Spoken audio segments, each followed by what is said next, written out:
Recently down in Antarctica, we have discovered a lot of different imagery, some of which resembles greatly serpents.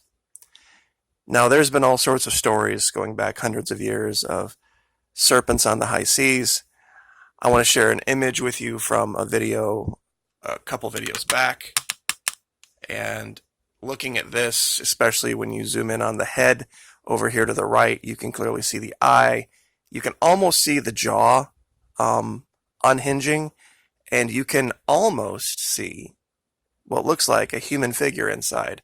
I didn't cover that aspect of it because there was so many other things to talk about, but the shape was unmistakable.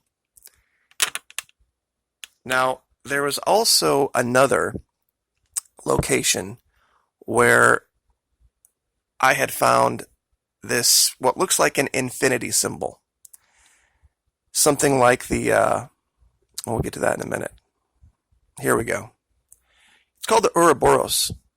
And I tried to make other explanation for it, that maybe because it was on the side of a ship, that it was some type of a rope wind, but putting everything together, I really think this is what we were looking at. Now, I'm going to take you guys down a road here that's going to be a little bit disturbing. And it has to do with the root of language and how things are named. In Latin-based languages, Spanish, French, Italian, you have this concept of different ways of saying I am, the state of being. This is the Spanish version. Ser means to be, in the sense that you are introducing yourself. It's personal identification, as in the conjugation yo soy whoever. Now, the second verb, estar, is not identifying self. It's identifying a temporary state, like say you're being ready for a date or something. You'd say yo estoy listo. Okay, different meaning.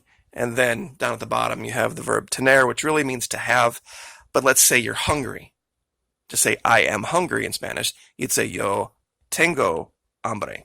So anyway, point being, the verb ser means to be in the sense of personal identification.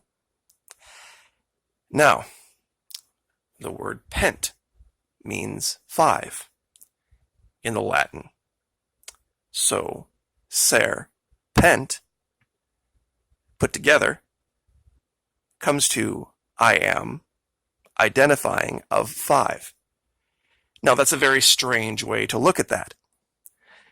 But when you look at what we're looking at, and you tie in these Pentagon locations with the serpents, a word that literally means I am of 5, I'm going to show you something now that is going to confirm this. And it has to do with this northern network that I have been putting together. And I've turned off all the other networks other than this, just so you can see the absolute perfection of this one. The locations are undeniable.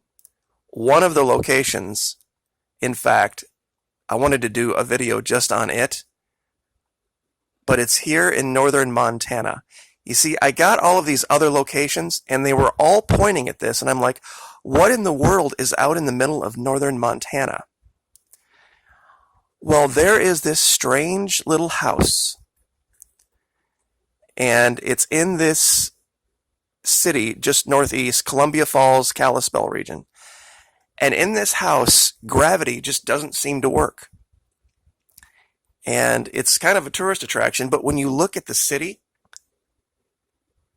the entire region is laid out on 5 sides. And by itself, those two things, well, okay, it's got a 5-sided city, and it's got this weird anomaly in it, but it is literal perfection. It connects directly to the network in Blythe. If I turned on all the other networks, you would see that the Kodiak Island location goes right through it and right into the South American locations, but that's not what I want to talk about today. the one location that put everything together was this tiny island off the coast of Spain,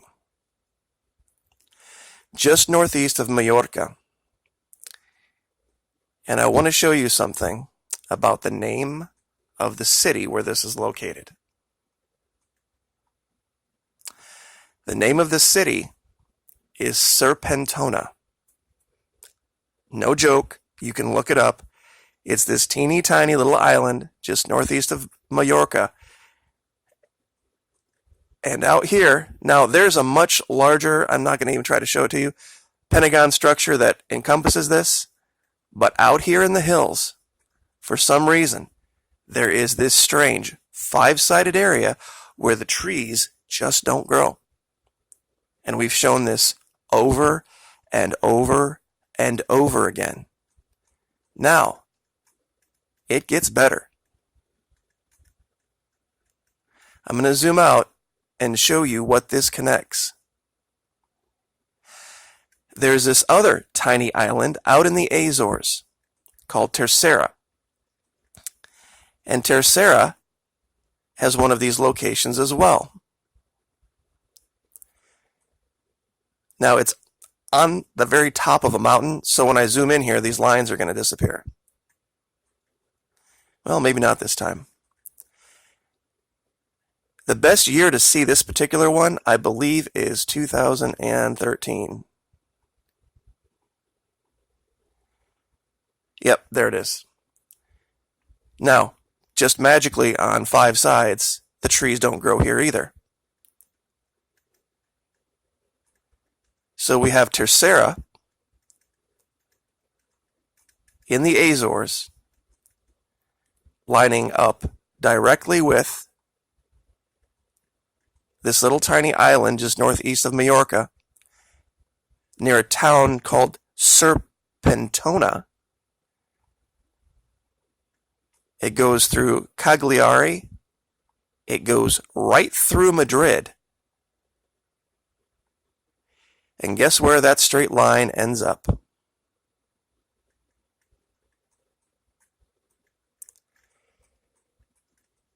Right here at the Temple Mount.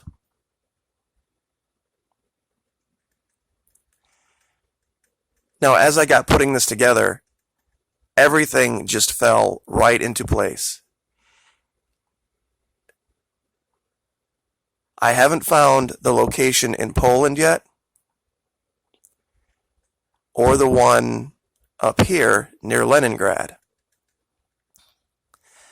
But of course, we do have the location here in Svalbard that it's right on line with. Going the other direction out of Terceira,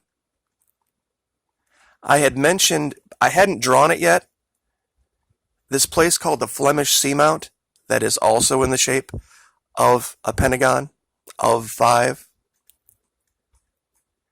Guess what it lines up with?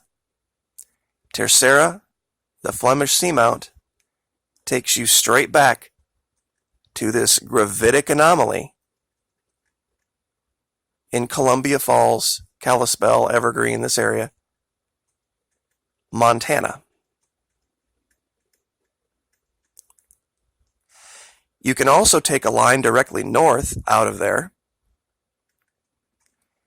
And this is the newest location that I found. It doesn't even show a name for this island, but it's perfectly clear. This 5-sided area. That once again, if you continue through it, it will take you to Svalbard. From that location, directly through Iceland, takes us back to Serpentona.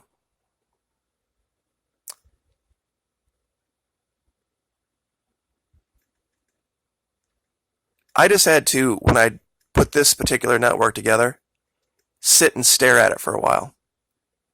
I had mentioned in another video, all roads lead to Iceland.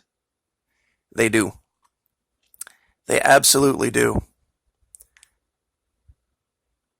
And there are other locations, and when you look at this, they will jump out. Absolutely jump out. There's definitely a line, and I guess I'll do this as the last one. This area here, this is the Tunguska air blast. This is Svalbard, and this is Greenland.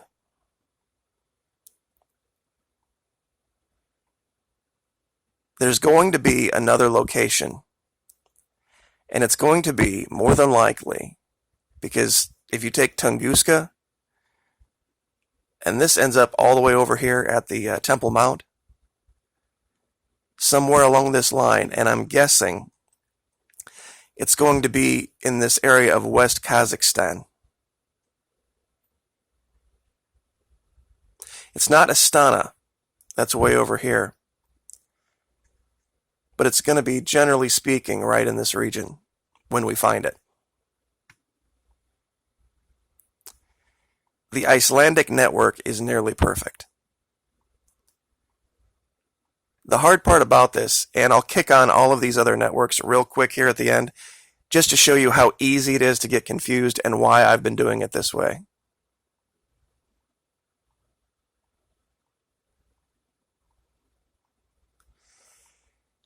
If you kick on all the networks, this is what it looks like. It's just a mess of spaghetti. The two that are the most perfect, though, right now are the African one and the Icelandic one, and so many of their locations line up with other locations and other networks. You also get the idea of what's going on in DC. You really do. Because there's a line from the Yucatan into the Icelandic network that goes really close to it. Really close. And this thing with the Yucatan Pentagon, there was a major impact event here. The one that killed the dinosaurs. That could have knocked this network, this piece of land, off just enough. Because there's a lot of places that are like that, where it's just off a little tiny bit. The island of Patmos is one of them.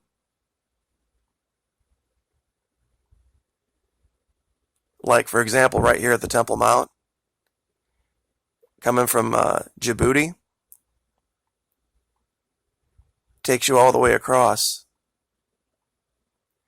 back to Area 51. But like I said, looking at it like this, it's oh, and I don't even have them all on. Hold on. Then you have the Asian networks.